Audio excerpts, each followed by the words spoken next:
Welcome back, everyone. In this video, we're going to go back to the SIR model of infectious diseases and apply this model specifically to measles, but we're going to add an additional quirk, which is we're going to add the possibility of vaccinations. So, first, let's get my paper correct. Let's recall the SIR model. So, what was that? We had several different compartments. We had susceptible individuals, infected individuals, and recovered individuals. Who also happen to be resistant. And we also had a population size, which we're going to assume to be constant for the sake of simplicity. N is equal to S plus I plus R.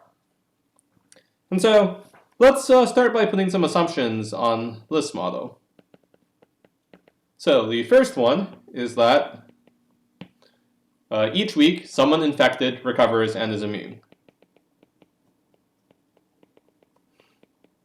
Someone infected recover and are immune.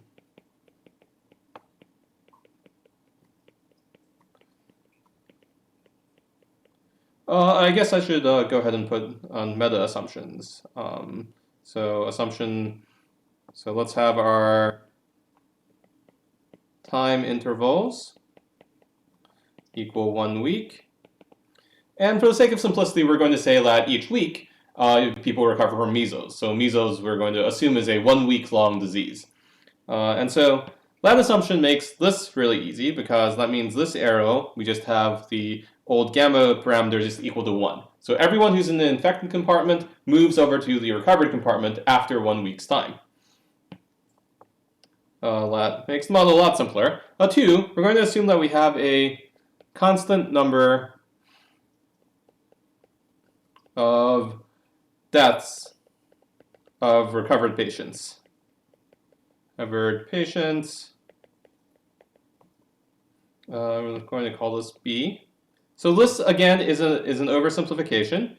Instead of having to deal with birth and death rates, we're just going to assume that there's some constant number B that are born and die each.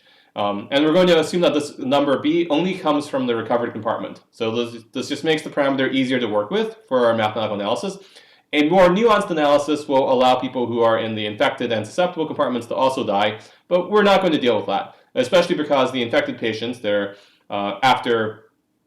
don't stay in the infected compartment for that long. Still, that will be one of the adjustments that you will see in your exercises for this class related to this lecture. And because it's just a constant number, we're going to assume it's a constant number instead of proportional to the size of the population, which is also, of course, wrong. But we're going to be dealing with this in mostly in the regime where the recovered population is much bigger than the SI in the susceptible or infected populations. So this is a approximation to just make our life easier as mathematicians and modelers. And of course, we have new infections, which I probably should have said first, but new infected patients. And of course, that's going to be proportional to the number of people who are susceptible and the number of people who are infected, and so we're going to have that be alpha IS. So that's this here. So we have an alpha I. So for each individual in, let's see, I should mention that this is a constant and not a proportion, whereas these other values are proportions. That's actually a little bit confusing. Let me go ahead and put this as, let me include all of these. So let's see, this value is I, this value is I, and this value is B.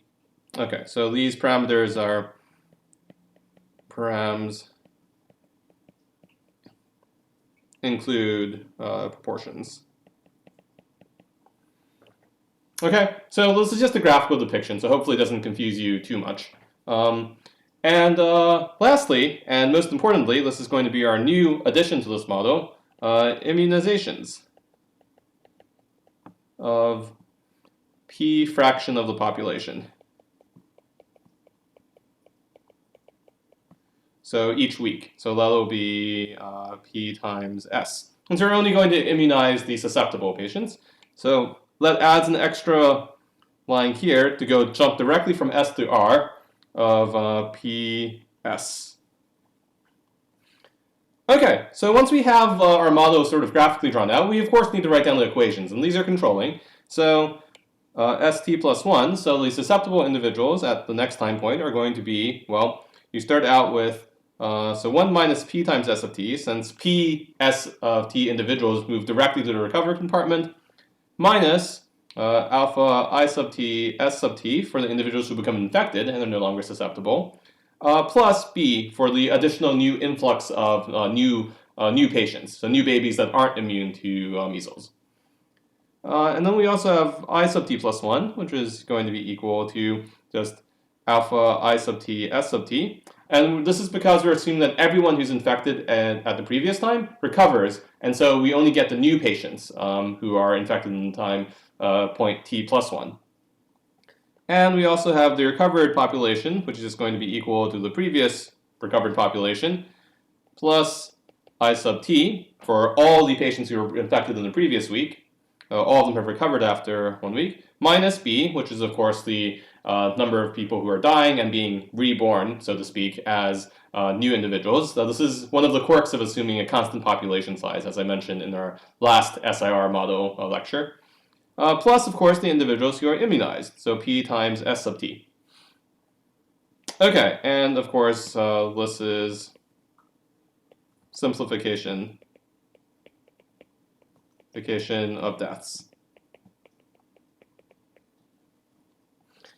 Okay, and let's give, so just as an aside, you should be able to verify that n sub t is a constant,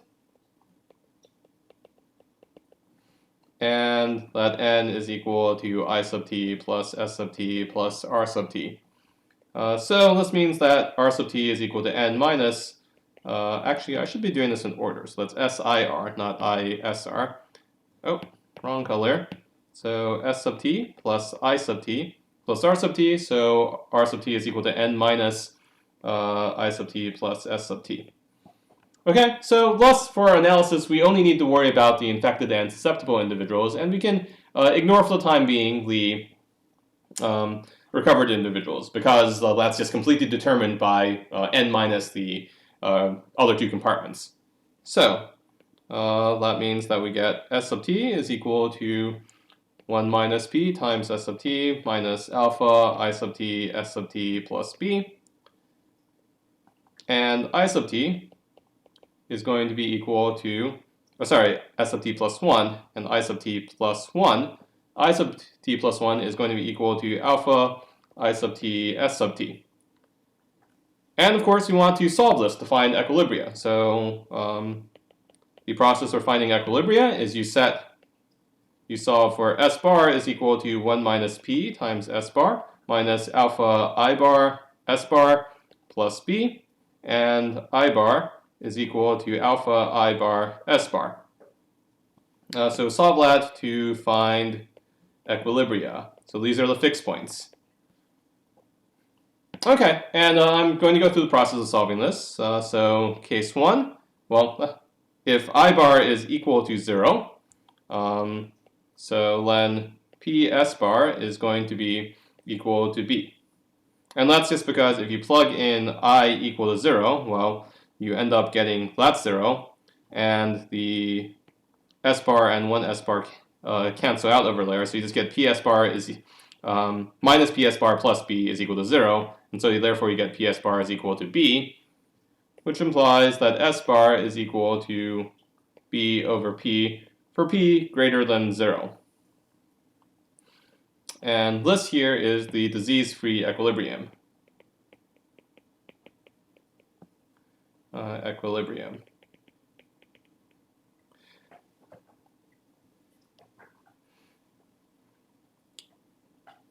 Okay, and let's see, what else do we have?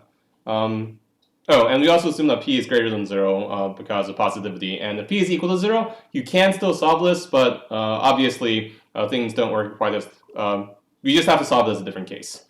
Okay, so now let's say we have case 2, which is that I bar is not equal to 0. So then we have 1 is equal to alpha s bar. And just by dividing that by both sides from the second equation, which implies that S bar is equal to 1 over alpha, and that implies that 1 over alpha is equal to 1 minus p times 1 over alpha minus I bar plus b, and that's pretty easy to solve. So Len gives, by just moving things around, that p over alpha is equal to minus I bar plus b, so I bar is equal to b minus p over alpha. And S bar is equal to 1 over alpha. And in order for this to be positive, for positivity, we need that need b is greater than p over alpha for positivity. Okay, and this here is called the endemic equilibrium. Oh, actually, why am I pointing at that? That makes no sense. The endemic equilibrium, because there's some population of infected individuals at this equilibrium. Okay, so how do we solve for stability? Well, we have the first derivative test, which is super powerful. However, this is a system of equations, so in order to apply the first derivative test, you need to look at the Jacobian matrix instead. So let's compute the Jacobian. So compute Jacobian. I'm just going to copy down the equations just so that we can look at it while we're solving this. So let's copy that.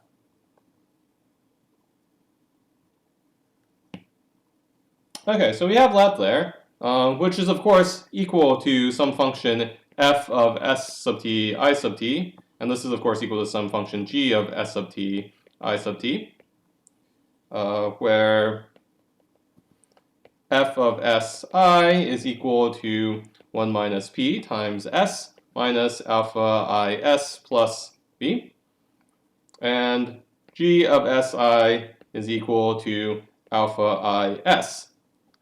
Okay, and of course we know what the Jacobian matrix is. J of, as a function of s and I, is just a matrix that is df, ds, df, di, and the partial with respect to g and s, and dg, di.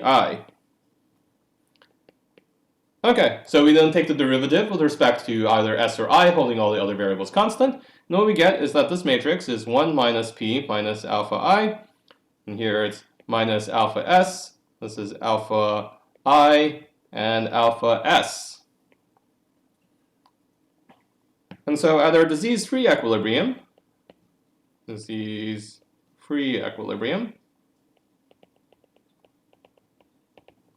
what we have is that j of, well, that's b over p, 0, is going to be equal to 1 minus p and minus alpha b over p, 0, and alpha b over p. And of course, since this is a triangular matrix, we can read off the eigenvalues. So lambda 1 and lambda 2 are equal to 1 minus p and alpha b over p.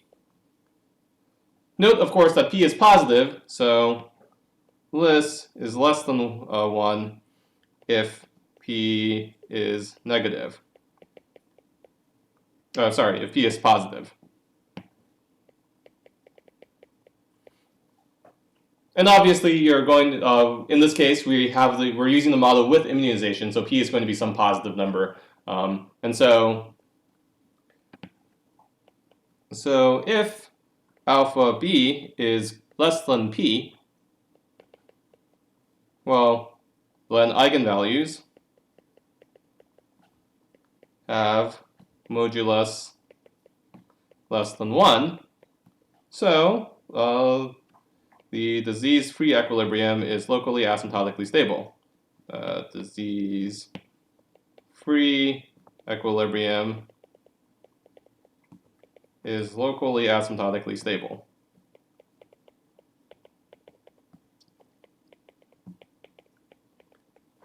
And that is a really technical way of saying that we've succeeded. We managed to destroy measles if that is the locally asymptotic. If it happens to be globally asymptotically stable, then we've succeeded.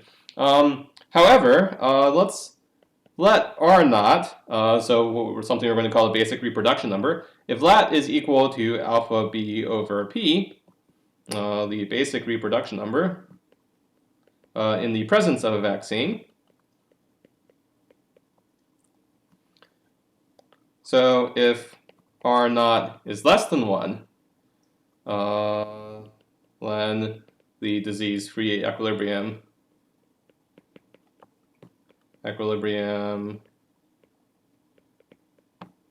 is locally asymptotically stable. However, if it's greater than 1, then we are much less happy. So if R naught is greater than 1, then the disease-free equilibrium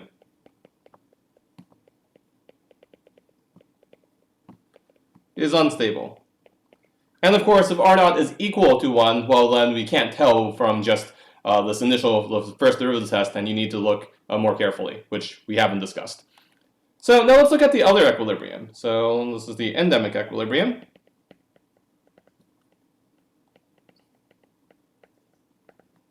So we have J of 1 over alpha and B minus P over alpha. So if you plug these things in, you'll find that that's 1 minus alpha B minus 1 alpha B minus P and 1. And you can use the trace and determinant conditions, the jury conditions. By the jury conditions, this is locally asymptotically stable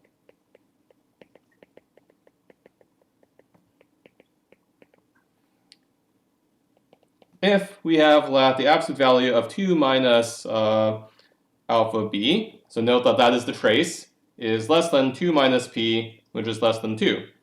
Now note that this is always true if p is greater than 0. So we can, and note that if alpha b happens to be less than 2, then stability criteria hold if 1 is less than R naught, so if R naught is greater than 1, and that's less than 2 over p.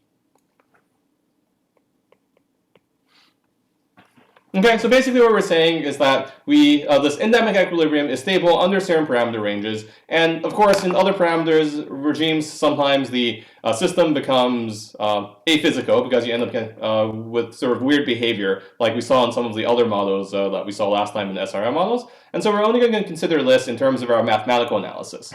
However, now let's take a break from doing all of this mathematical analysis and go and try to simulate some trajectories. So let's simulate some trajectories. Let's simulate some trajectories. And I'm going to choose a particular model from the book. So we're going to let b be equal to 115, alpha be equal to 3 times 10 to the minus 5, p is going to be equal to either 0, 0.002, or 0.005, depending on so trying out different vaccination rates. And n is equal 5 times 10 to the 6, so half a million people. And S naught is going to be equal to 3 times 10 to the 4th. And I naught, the initial number of infected individuals, is going to be equal to 200. And this is a model that is in the book as around figure 3.15. Figure 3.15. And this is also from Anderson and May book, and Anderson and May 1982. Okay, so this is it. Oh, sorry. So this is a real model that people have published in the scientific literature for, measles with vaccinations. And we have and this is related, a model people built of the United Kingdom in the past before we had large vaccination campaigns. So let's jump over to Google Colab and see about graphing what happens with these trajectories. Okay, so, yep. Okay, let me actually do lists so I don't actually cover myself. Okay, So, well, let's copy down the parameters first. So we had b is equal to 115. Since alphas are hard, I'm going to call it a. That's going to be 3 times 10 to the minus 5. And let's see, what else do we have? We had, let's say that p is equal to 0 to start off. So that's one of the, and I naught is going to be equal to 200. R naught is going to be equal to,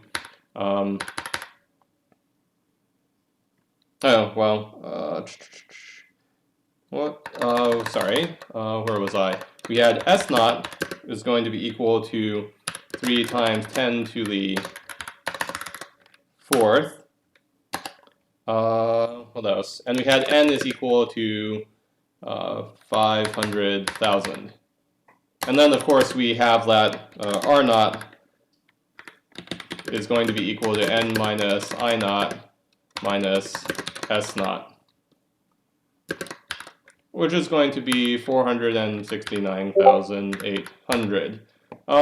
Okay, so now that we've done that, let's see. Oh, let me put that in comments so that it doesn't get too confusing. Okay, so now we've done that, and let's set the number of iterations equal to 100 to start off.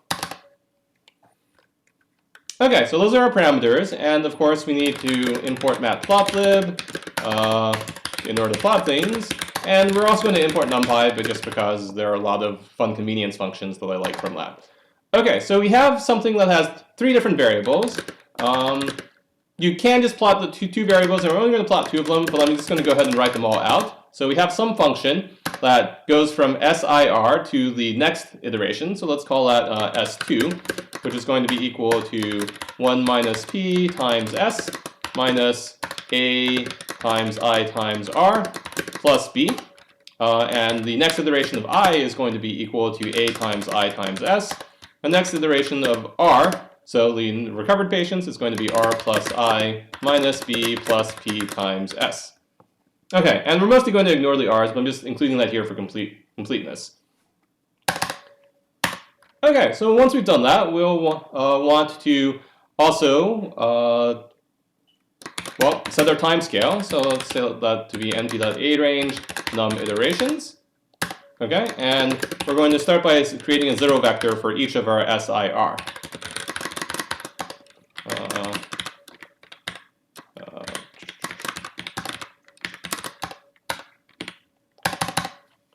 Okay, so now we've created a vectors for each of our SIR, and of course S naught is going to be equal to, let's see, we set that, S naught, we have I naught is going to be equal to I naught, and R0 is going to be equal to R naught, and for I in range 1 to num iterations, we're going to have S sub I sub I, and R sub I is going to be equal to a function applied to, of course, I minus 1 on each of the coordinates.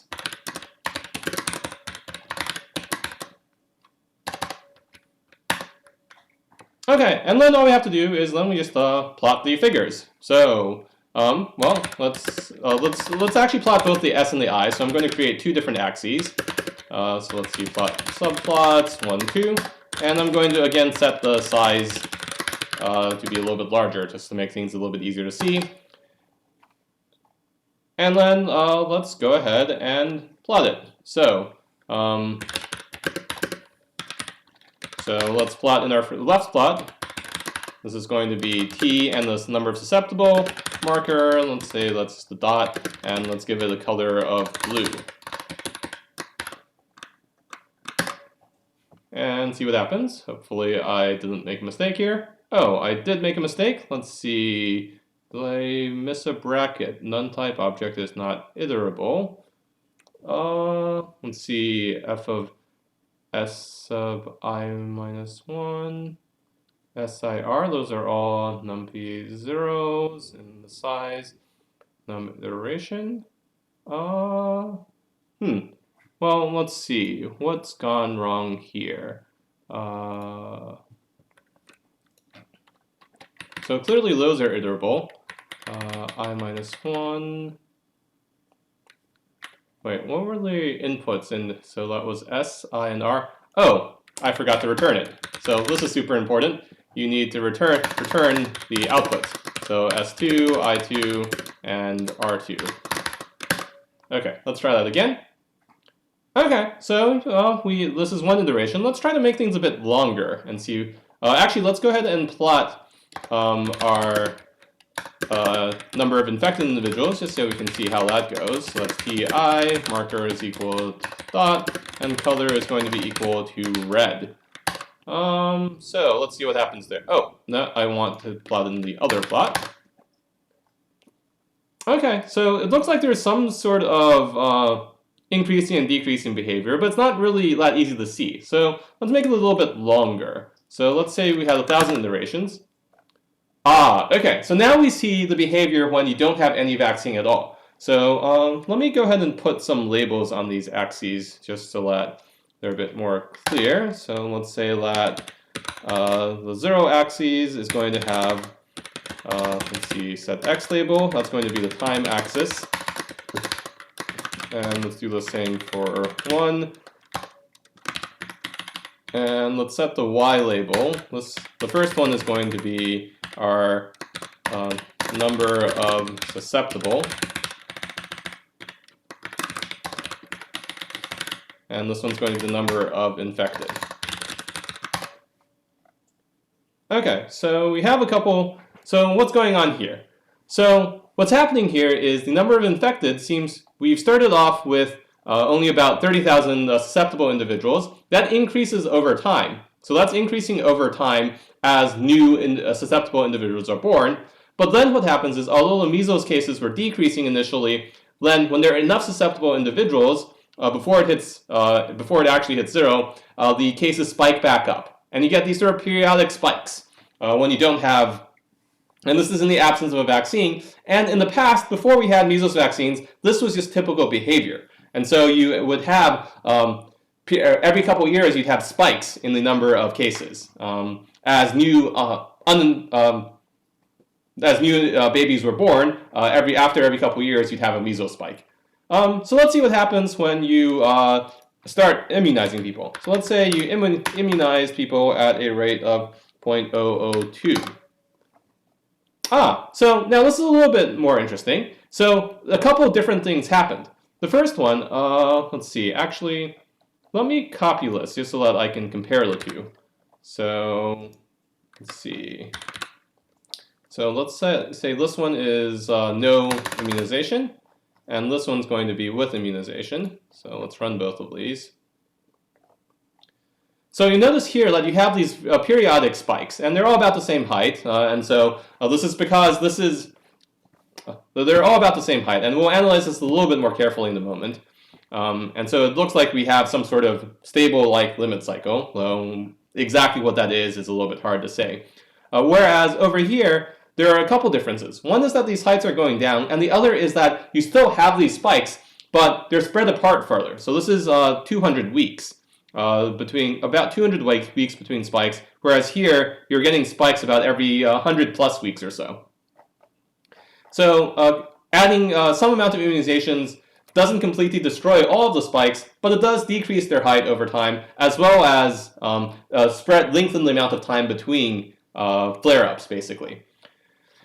And so one of the hopes is that when you have a vaccine, well, you have fewer of these spikes, and they tend to be smaller over time. Now, on the other hand, if you were to increase this even more, so let's copy this again and increase this to 0.005. So we have a much higher immunization rate. So now this is what we would hope to happen. So if you have a high enough immunization rate, even if you continually have babies being born, well, that are not immune, that are susceptible to disease, you end up with the number of susceptible individuals going down to a low enough number that you have herd immunity, and instead of having that periodic spiking behavior that we saw up here, you have the total number of measles cases drop down to 0. And so this is what's happened when you basically beat the disease, and there. And so when P is large enough, you don't have an equilibrium where the disease is constantly, you don't have a stable equilibrium where the disease is constantly present. Instead, the number of measles cases drops down to 0. And of course, this is the situation that North America has largely, with some unfortunate flare-ups in recent times, had in the case of measles, where it was a disease that we basically managed to beat by having consistent childhood immunizations. Okay, so that's quite interesting. We have this weird periodic behavior, which yeah. But now let's go back and analyze some of this periodic behavior a little bit more and see what's happening there. Okay, so I'm going to switch back to my iPad. Okay, so in the simulations, we saw this periodic behavior. And indeed, for p equal to 0, the cycles seemed almost stable. Like, they didn't seem to be going anywhere, and it seemed to be a very regular sort of behavior. So let's analyze that. Let's take a look at the Jacobian again for 1 over alpha. So the endemic equilibrium, b minus p over alpha, which was equal to 1 minus alpha b minus 1 alpha b minus p and 1. Okay, so now suppose lambda, if you actually solve this, and you can solve this explicitly using the quadratic formula to find the two eigenvalues, what you end up getting is you get 2 minus alpha b plus or minus the square root of alpha squared b squared minus 4 alpha b plus 4p over 2. So now, there are cases in which so this thing here is sometimes positive, and it's sometimes, well, the thing inside is sometimes negative, in which case they're imaginary. So when the square root is imaginary, lambda 1 is equal to lambda 2 conjugate. So our complex conjugates.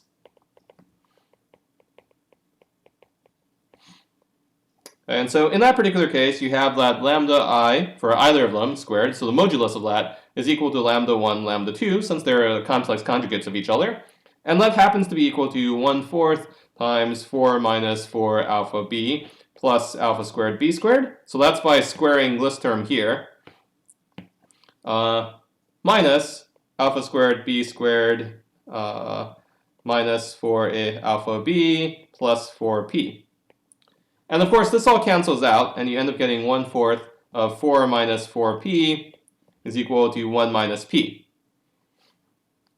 So for p is equal to 0, and alpha b is less than 4, lambda 1 and lambda 2 have modulus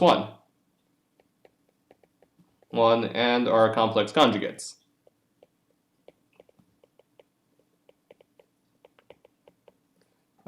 And this explains why the endemic equilibrium was not asymptotically stable. And this is, of course, because when you have modulus equal to 1, well, you can't actually say what happens to the behavior of the system. And so in our simulations, we found that you ended up with these stable cycles that oscillate back and forth. Of course, like for different parameter regimes, you get very different answers. And so even for p equal to 0, you may not get this precise oscillation. And that's part of what all this modeling is about. And so the thing about this is today in this video, we looked at the SIR model. We simplified it a little bit by having a constant number of deaths, as well as having all the infected individuals recover after one time point. But then we added this new parameter of immunizations. And with this new parameter of immunizations, well, we can see the sort of behavior that happens, as well as understand what happens as we increase immunizations. So you see that with no immunizations and measles, with a constant influx of newly born, unimmunized babies, you end up getting this oscillatory behavior back and forth, over and over again. On the other hand, when you had some amount of immunizations, you don't completely get rid of the periodic behavior, and so you still get these inflection flare-ups every couple years. But they get spread out a bit more and tend to be on the lower end, not quite as bad. On the other hand, when you have enough immunizations to properly get herd immunity, and you consistently keep up these immunizations over time as new non-immune patients come into the population, you end up not having the disease at all. So hopefully this was, yeah, and I think that ends my lecture for today. I will provide the links to this particular collab so you can play with some of these simulations. I should warn you that, as before, there are some numerical instabilities that relate to the fact that we're using discrete time. And so for many of these, if you change the parameters in certain ways, you end up getting explosions to plus or minus infinity. That's unfortunately just one of the quirks of these kinds of models, that they only work in very restrictive parameter ranges. And that's, of course, one of the difficulties with modeling biological systems.